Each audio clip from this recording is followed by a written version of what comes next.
All right, so we just watched the decision day of Married at First Sight. And yeah, we're going to talk about that, but then stick around because we got to talk about that trailer. All right, so my name's Kevin. I'm Tarsha. This is Conversations with the Crawleys, and on this channel we do a lot of conversations about faith, family, relationships, and we happen to do recaps, reviews, and commentaries on our favorite shows. This one is all about Decision Day of Married at First Sight in San Diego. So you already know what to do. In fact, if you haven't done it already, now's your chance. Hit the subscribe, hit the like, request notifications, and share. And we will see you in the comments. Consider becoming a member. Shout out to our new member that joined this past week. What up, Quintessential? And we will definitely consider also the merch store. All right. So we already know Ben and Morgan. Let's just get them out the way. Ben and Morgan, we know they've been done 4 weeks ago. Right. But there is, towards the end, when we have the all couple hangout, we find out that he at least saw her in the gym. They gave each other the deuce and kept it moving. Yeah. All right. So on to the actual decision days on Decision Day.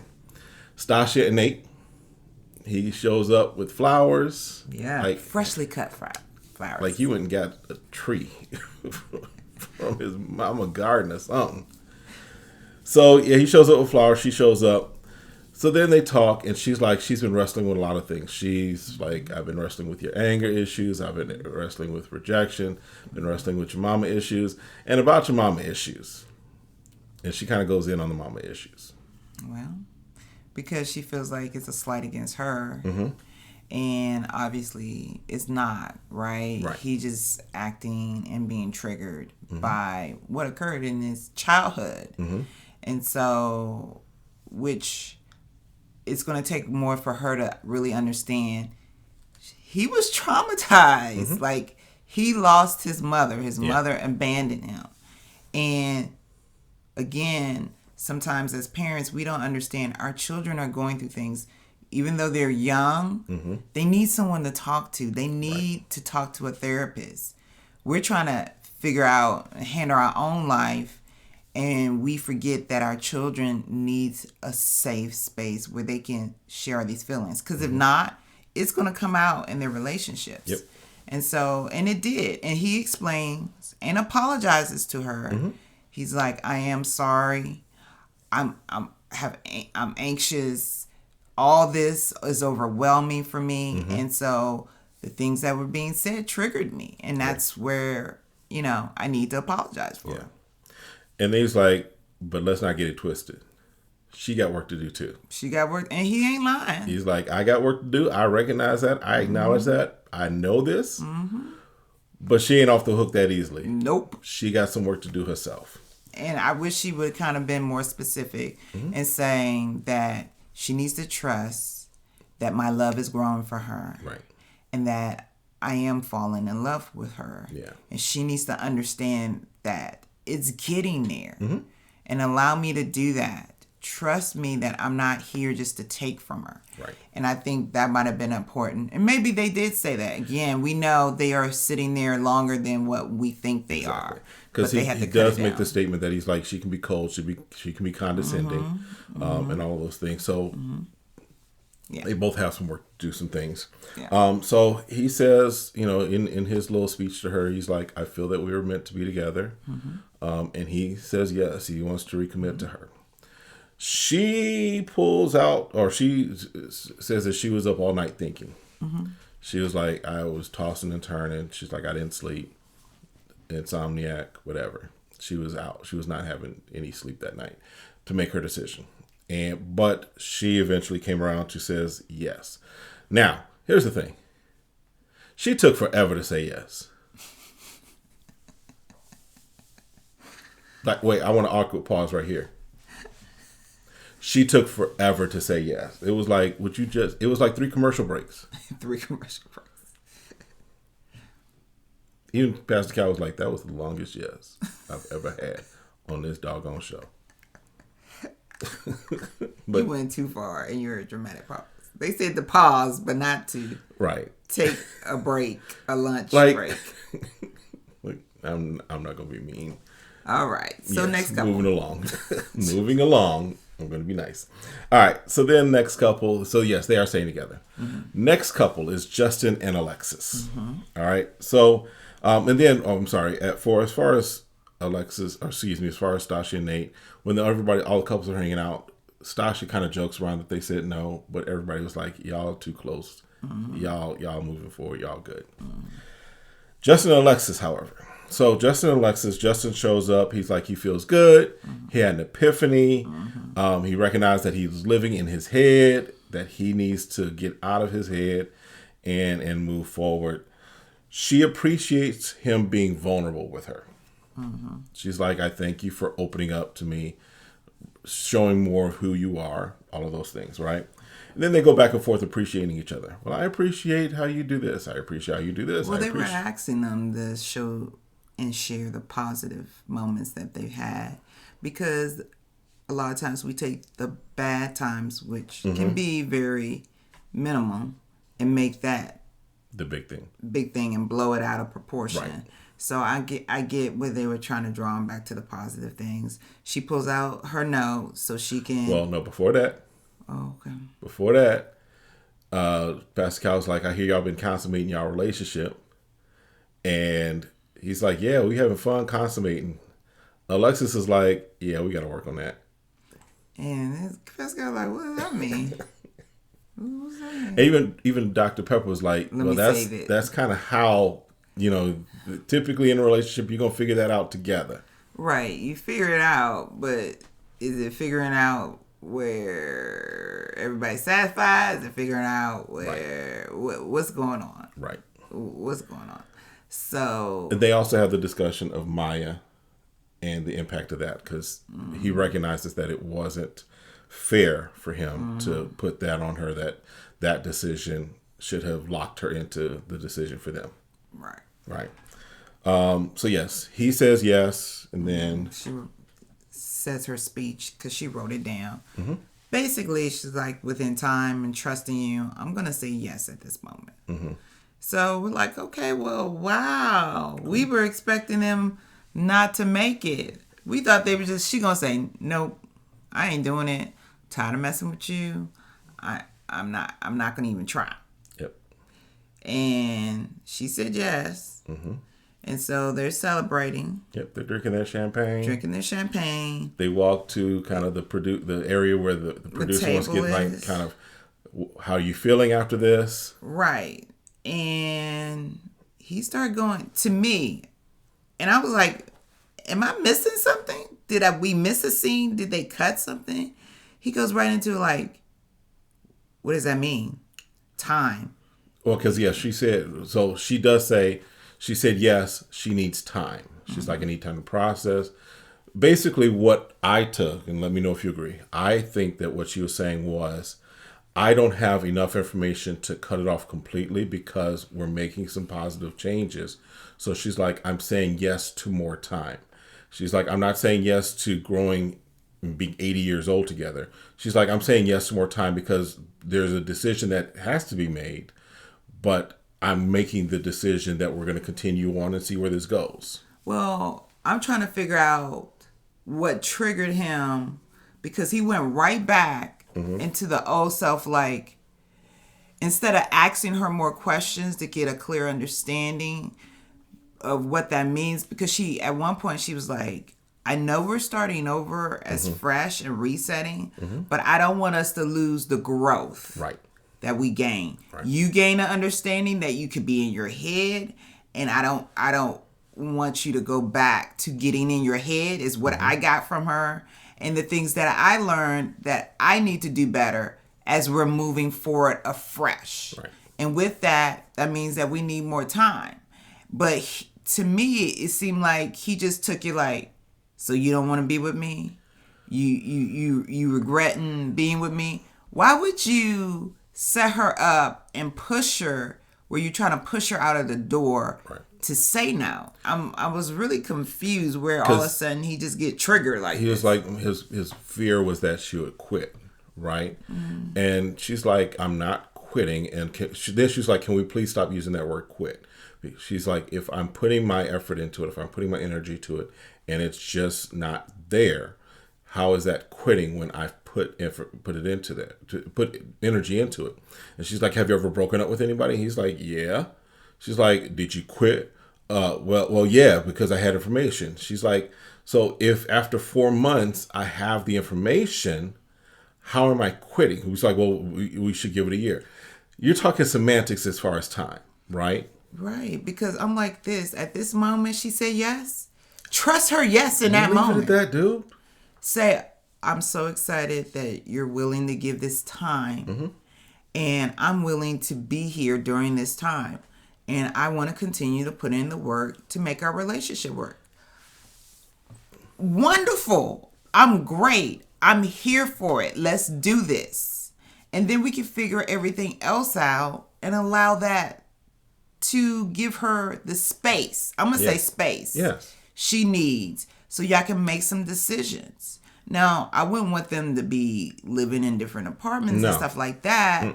I was like, we can live in the same space. I'll get the counseling to continue to work on my growth. Right. Just stick with me. It'll be worth the fight. Yes.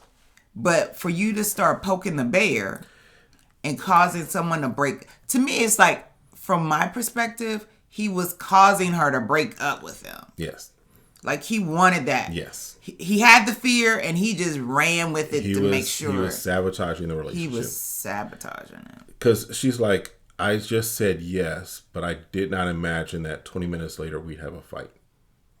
That'd be like, I mean, because for a lot of these couples, they view this as kind of like their actual wedding. Yeah. Because it's like, I've made the decision now to choose you. We're first as someone opposed else. to now we were chosen to be together. I'm actually choosing you. So a lot of couples view this as this is our wedding, right? And so that'd be like us fighting on our wedding day. Right after we said I do. Right after we ran out and got pelted with bird seed. Yeah, that was horrible. Yeah. So, and then us getting into a big fight. Yeah, I ain't doing that.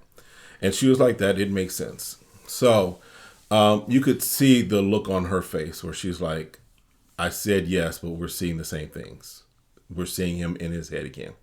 So at the couples hangout where they're all hanging out, kind of discussing decision, you can even see that the energy is off between them, right?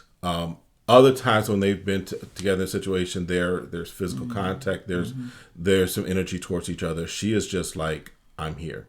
And she doesn't have the same energy, if you will, right? Yeah. So people are like, okay, what happened? And he says, we said yes. They go into all of that. And they, her response, she's like, I said yes. And then we got into a fight. And now she's processing. Which, again, that's another point to be like, you know what? I apologize. I'm going to let you process. And stop poking that bear. But he's like, so what do you mean processing? Why are you processing? What are you processing? Are you processing that you're done? Because she said that he asked her several times if she was, if she regrets her yes. If you keep asking, do you regret your yes?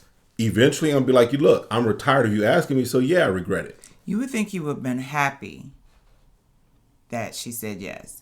It's almost like he was upset that she said yes. It was like he was expecting her to say no. Right. So he was all ready for the energy of the no. But since he didn't get that, he wanted to create it. That's kind of what he expected the no so much that he was, like you said, trying to manifest it. Yeah. And so I'm like, you did this to yourself, dude. So I'm like, okay, whatever. Yeah, so they do, again, have an aside with the producers, and they're like, what do you want to do? She's like, I'm done. And he's like, well, I guess that's it. Yeah, you created this one. You made this happen. Dude, that's very disappointing. Yeah. I'd rather him say no.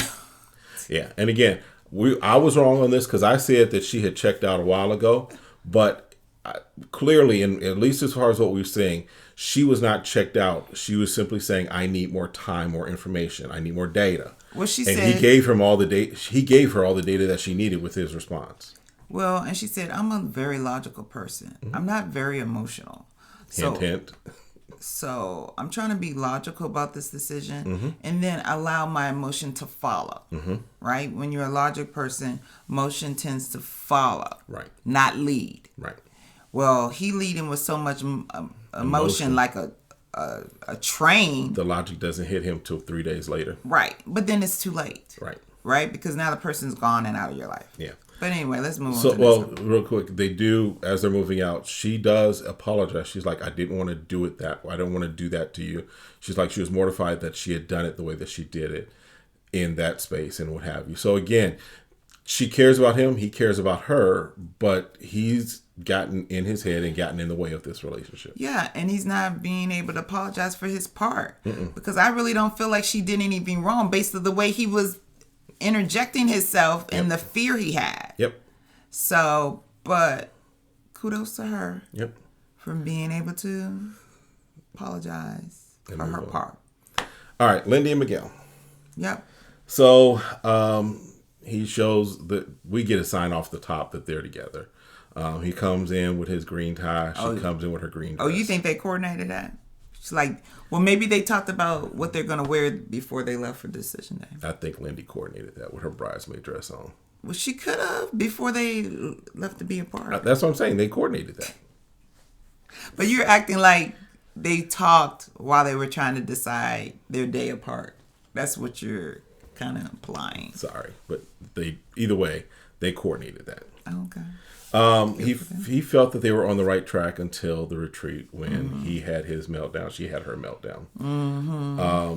She talks about how Miguel questioning the match was really hurtful and painful to her. And she also said that he had some controlling demeanors and demons. And he was like, yeah, we all got demons. Well, no, you can keep your demons. I don't claim no demons. Not in these parts here. I don't play with demons. I don't entertain demons. We rebuke demons in those parts. All right. So she was asking herself a few times whether or not she was safe or unsafe with him, and as from an emotional perspective too, right? Could she be who she wanted to be? I mean, and they talked about her explosiveness, and to me, we didn't see anything I would consider explosive until he started acting crazy and calling her out. Now, is she a little scatterbrained and not focused? Well, no, we did see some explosive. Well, I would consider an explosiveness when you're like, I could go out here and get hit by a car and you don't care because I'm not on your insurance.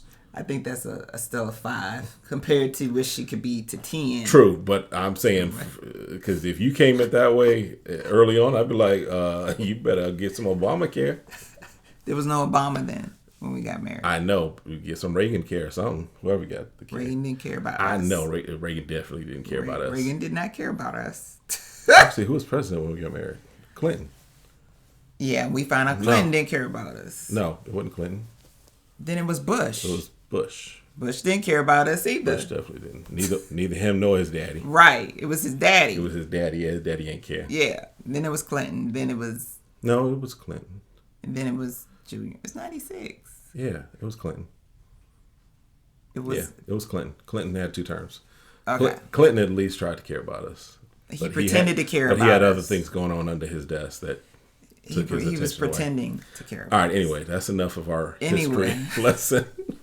Who was president? You get so much here on this channel. Find out who was president when we first got married. Presidential trivia, you get music, you get movies, you get it all on this channel. So why have you not subscribed yet? God, become a member. Yep. So, anywho, they say yes. Let's just get to it. It's late. Yes. They said yes. Yes. They said yes. He's hooked on her. She's hooked on him. They're hooked on phonics. So, yes. They're good. All right. Nothing major from them at the hangout. They're all good. Oh, we're together. Yay. Mitch and Krysten. So they come in. They sit down. Mitch trying to give his spiel. She's come. What is she wearing? Can you say what she's wearing? Yeah, it's a red or orange dress. Okay, I'll give Mitch for knowing enough to stay married for 8 weeks. And so Krysten sits down, and then she eats a bug. Yeah, they out in the middle of the woods. They're out there. Vineyard or whatever. Look, I'm gonna spit it out. Like, if we're gonna make this, if you can say you ate something, you might as well just spit it out. Yeah. But she swallows it. Yeah. He says he's trying to figure out and make the best decision for him and for Krysten, is what his goal is. He does say, of course, kind of the things we already know. His biggest regret was the tone that was set at the honeymoon, and that he was not open. He was realized that he was closed off to love, right? But that he has made some progress. Pascal says, I want y'all to consider the value of what you guys do have. Yeah, Pascal, you missed it. Yeah.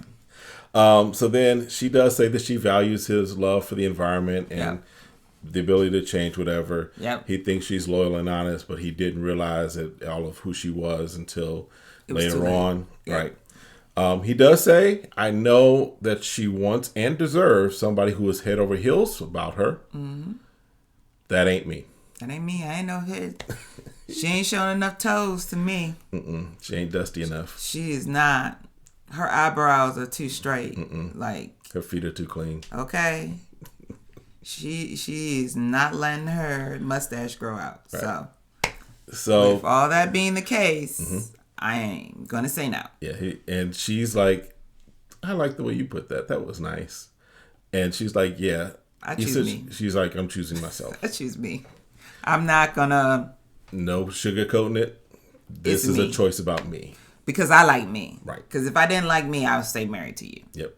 Ooh, that's a half. So she decided to choose herself. Yes. And she wants a divorce. And she, Pastor Cal and Dr. Pepper are like, well, y'all holding hands still kind of tight. And she's like, well, I like him. I care about him. It just ain't going to work. Well, you can like somebody and don't hold a hand. That's true, too. I can mutually agree that we're not going to be together without feeling lovey-dovey. So, you sure? And then she mentions that maybe the doors are jarred for something in the future. Yeah, because when they're at the all couples, they kind of share their thing. And she's like, I'm leaving the door open. And I'm going to leave the door open. I'm going to leave the door open. Yeah. Shout out to, Silk Sonic. Yeah, but Mitch is like, I really don't want that door open. Don't leave it ajar. Don't leave it cracked. Go ahead and close it. Because I really, to be honest with you, because, everybody at the thing, and I think all the women's like, baby girl. Stop trying to hold out. Stop trying to be nice. Don't hold out for this dude. Put a dead butt on that joker. Go ahead. So let's ask Mitch. Mitch, do you see at any time that you could possibly be fully interested in her? Mitch, like, I ain't even driving by the door. Nah, man. I'm not even coming down the block. I'm not. She put too much makeup on. I'm not even in the same neighborhood. I refuse. I refuse to go with anyone who want to look kept. You said look kept. So, needless to say, she catches a clue. Then she's like, okay. Bust that then. The door's closed. It's locked. Go ahead, lose my number. It's a vault on it. You ain't getting in. Block me. We're good. Our friendship can really be non-existent. We'll just see each other at the Married at First Sight reunion, and that's it. And if I need a pet sitter, I'll bring my dog over. Yeah. But and I think sometimes you just need to go ahead and be mindful. Like, look, girl, move on. Obviously, they made a connection. When you make an emotional connection, you make an intimate connection. I'm not saying that them getting a divorce is going to be easy. Right. Because in 8 weeks, they did have a combined household. They were learning each other. They were growing as individuals. And they became a couple. So it's hard for any couple, no matter how long you're together and you break up. It is a split. True. It does something. She just has to really rip that Band-Aid off and be like, it's done. It's done. I'm good. It's a wrap. I am, and that she knows she has to keep the mindset, I am going to find someone. And that she did make her effort. She put everything she could. So she That's didn't what she walk away. said. Yep. She said, I feel in the 8 weeks, I gave everything I could. Yep. But I can't change his mind about me. That's one thing she has to realize, is that I did everything I could to be me. Yep. not to be someone else. I did everything I could to be me and show up as me. Yep. But that wasn't enough for Mitch. Yeah. And so I'm going to have to choose myself. And then Mitch needed to be honest, because this is what he didn't comprehend, is that in his indecisiveness, it makes the door ajar. It makes the door open when you're indecisive. Yeah. Instead of saying, baby girl, I care about you, but I'm just not. Ain't it. You're not it. Now, Mitch still needs a lot of growth. I don't think he's gonna be getting in a relationship, long-term, committed relationship, or want to get married. Not until he's make some real hard decisions about where unless he he is. finds someone that is the environmental warrior, just like him, and has the same idiosyncrasies that he has. No, because that never works. I'm not saying it will work. I'm just saying that would be the relationship that would probably be the one that he finds himself in. That's him being married to himself. And maybe that's what Mitch needs. Maybe Mitch needs to be married to himself. That's what he's currently doing, is being married to himself. Yeah, so well, we'll leave that alone too. Yeah. All right, so then let's talk about this trailer for a moment. I'm shook. I want to see the reunion because I'm trying to figure out why we getting in fights and why Nate is supposedly trying to creep with Justin, hitting on Justin. That's what we're getting from the edits right now. It could be a completely different conversation. And this is the best edit in Married First Sight history. Yeah, because this one's a little interesting. We've never had a fight between two people. I don't think No one's ever gotten up saying we about to throw hands, and no other husband with another husband said, "Man, you just try to hit on me in the blue room." Not even with the other couple where the guy, they did kind of say from a few seasons back he was confused, yeah. And now he wasn't anymore. And they say he was messing with anybody. Right, on the show. So now here's my thoughts though. Justin, I don't know in a fight between Justin and Nate who would win. Justin got the reach. He got them long hands. But I kind of laughed when Justin was like, "You better take that bass out your voice, boy." I'd be like, "Oh, slow your roll down there, Jolly Green Giant." Nah, don't be telling me to chop this cherry tree down. I will kick you in your knee. I'm gonna chop this cherry tree down. Listen, don't play with me. Knees is vulnerable. I will take them knees out and bring you down to my size and ground and pound. Chop that cherry tree. So I worked out with you. You didn't pick up more than 10 pounds, man. You, according to Alexis, you need to work on hip thrust. So I don't know about your core strength anyway. I was like, what is going on? So you got that. It looks like, at least Ben and Morgan are sitting on the couch together. They don't seem at each other's odds, so it'll be interesting to see that. Ben was never at her odds. She's the one that wanted to put him in a UFC chokehold. She doesn't seem like she's put off by sitting next to him. We'll see. And then Justin's like, "Hey, Alexis, you keep popping up in my house late at night. And looks like Justin left the door open. He left. I believe the door open. Justin's like, "I'll leave that door open."